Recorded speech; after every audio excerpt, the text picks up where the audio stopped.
display fireworks enjoyed by millions across the country.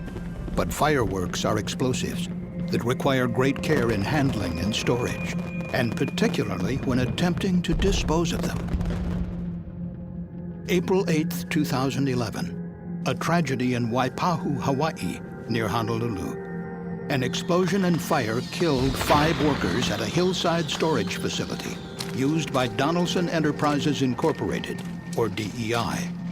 The company had been hired by a federal contractor to dispose of illegal fireworks seized by the government.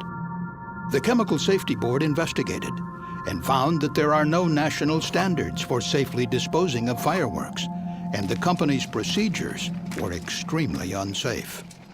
Fireworks have been around for centuries, so we were surprised to learn that there are no good practice procedures for their disposal. And we also found that the federal government did not require fireworks disposal contractors to demonstrate that they could perform the work safely.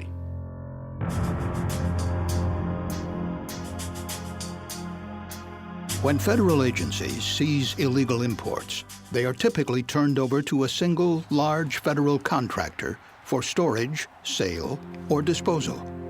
That contractor is the VSE Corporation of Alexandria, Virginia. From 2007 to 2010, federal customs agents seized 3 imported fireworks shipments entering Honolulu from China. The fireworks had been labeled for consumer use, but actually were far more powerful professional display grade. The illegal fireworks were eventually turned over to VSE for disposal. VSE subcontracted the work to DEI, a small Hawaii-based company that specialized in the destruction of military explosives. VSE Procurement selected DEI for several reasons. DEI was a local company already storing the seized fireworks in the hillside facility, and its proposal was determined to be the best overall value for the government. VSE was unaware that despite DEI's military ordnance background, the company had no experience with fireworks disposal. With no good practice standards to follow, DEI improvised a disposal plan and submitted it to VSE, which approved it, deferring to DEI as the expert. DEI's plan was to soak the fireworks in diesel fuel up to 48 hours, desensitizing them so they could be burned without exploding. Work began in the summer of 2010 under a tent outside of the cave-like storage facility, or magazine, where DEI had been keeping the fireworks. After soaking the fireworks, DEI personnel transported them to a local shooting range to be burned. But there was a problem. Some fireworks were not just burning, but were exploding. The diesel fuel was not penetrating the aerial shells well enough. DEI then decided to disassemble these firework tubes by hand and cut 1-inch slits in the aerial shells so the diesel fuel would soak in better. But CSB investigators found that the company did not follow good process safety principles by analyzing the hazards of this new disposal method. Disassembling the fireworks was a major change to the disposal process. Good safety practice would have called for a thorough hazard analysis, as well as a comprehensive review of the potential safety impacts of the proposed change. But this was never done. Instead, in March 2011, to speed up the process, DEI changed its protocol yet again. Now, DEI workers began filling separate cardboard boxes with aerial shells and loose black powder, a highly explosive mixture of charcoal, sulfur, and potassium nitrate used to propel the fireworks into the air. Once again, DEI did not analyze the safety implications of the procedure change. This procedure dramatically increased the explosive hazards inside the magazine.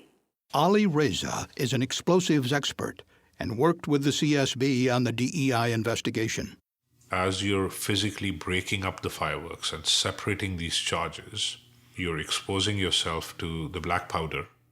Once you have loose black powder in contact with materials that can create friction, an ignition is extremely likely. On the morning of April 8, 2011, under the tent outside of the magazine, 5 DEI employees were taking apart 1-inch firework tubes known as sky festivals. A 6th worker was cleaning up inside.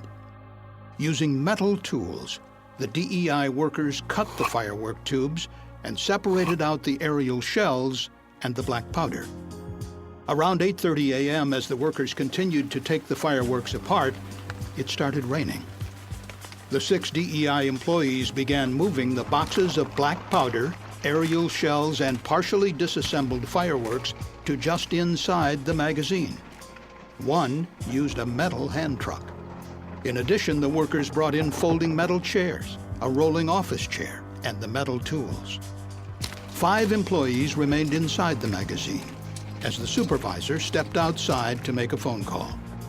Just before 9 a.m., there was a loud explosion. Fireworks began shooting out of the magazine entrance as the supervisor scrambled to escape.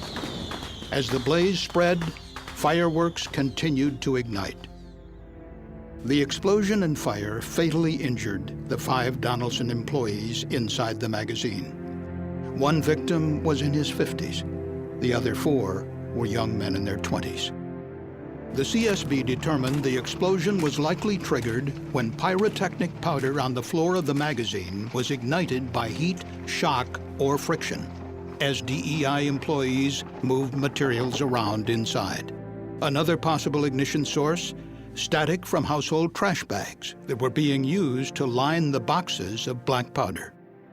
While the exact ignition source could not be determined, strong possibilities include friction from the office chair rolling over the loose explosive powder on the magazine floor, or a metal spark from the hand truck, which was blown over 100 feet from the magazine entrance when the explosion occurred. Once the powder ignited, fire likely spread to the boxes of disassembled firework components, setting off the mass explosion.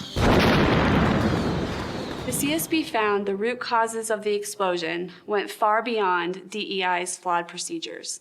For instance, we found there are no federal, state, or local codes, regulations, or standards that establish safety requirements or provide guidance on proper ways to dispose of fireworks. There is a significant backlog of seized fireworks that are being stored legally in magazines all across the country because there is no good mechanism to dispose of them. The OSHA Process Safety Management Standard covers the manufacturing of fireworks, but not their disposal. Instead, the disposal of confiscated fireworks is regulated by the EPA under the Federal Resource Conservation and Recovery Act, or RCRA. But RCRA regulations focus primarily on protecting the environment from hazardous waste, not on worker safety. In its final report, the CSB recommended that the EPA improve its regulations to require rigorous safety management practices for fireworks disposal.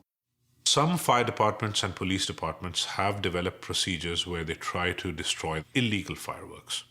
And the problem that you run into is because there is no industry best practice or industry guideline, they use their judgment in developing procedures. And clearly what we saw in Hawaii is the judgment that was exercised was not good enough, and it caused 5 workers to lose their lives. Around the country, accidents continue to occur when fireworks disposal methods are improvised in the absence of regulations and good practice guidelines. For example, on the 4th of July in 2012, a volunteer was killed in an explosion when he and others were using an earthen pit to dispose of fireworks that had not functioned properly during a display in Lansing, Kansas. As a result of these incidents, the CSB recommended that the National Fire Protection Association develop specific guidance for the safe disposal of fireworks. The CSB said the guidance should, at a minimum, discourage the disassembly of fireworks as a method of disposal and minimize the accumulation of explosive materials. Safety guidelines and regulations are crucial for conducting hazardous activities such as fireworks disposal. But it is equally important that throughout the contracting process, government agencies and other organizations consider health and safety. Federal law enforcement agencies seize a wide range of items around the country, from cars to livestock to handbags and perfume, as well as hazardous materials such as fireworks and explosives. VSE Corporation, the government's prime contractor for disposal of these goods, lacked expertise in fireworks disposal and had awarded the subcontract to DEI without evaluating the company's qualifications or proposed methods.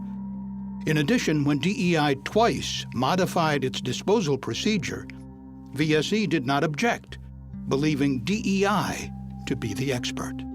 But the CSB found that the Federal Acquisition Regulation, which governs how federal contracts are awarded and managed, does not require safety to be considered when determining the qualifications of a potential contractor or subcontractor. And neither do supplemental contracting regulations from the Treasury Department, which awarded VSE the government's prime contract to handle seized property. Other federal agencies, such as the Department of Defense, have developed specialized safety requirements for contractors who work with ammunition and explosives. But in the case of VSE and DEI, this kind of strict contractor oversight was lacking. The board's final report recommended that the Federal Acquisition Regulation be amended to require reviews of company safety records and training, and the ability to safely handle hazardous materials prior to receiving federal contracts. And the board urged the Treasury Department to develop a new policy for selecting contractors and subcontractors that handle explosives, including fireworks, based on the Defense Department's more rigorous safety requirements. The key CSB findings: fireworks disposal accidents can be prevented through comprehensive safety requirements, adequate contractor selection and oversight, and new good practice guidelines, standards, and regulations. The explosion and fire that killed 5 Donaldson Enterprises employees was preventable. The CSB believes that workers involved in fireworks disposal deserve to be better protected. Thank you for watching the CSB safety video. For more information on the CSB's Donaldson Enterprises investigation, please visit csb.gov.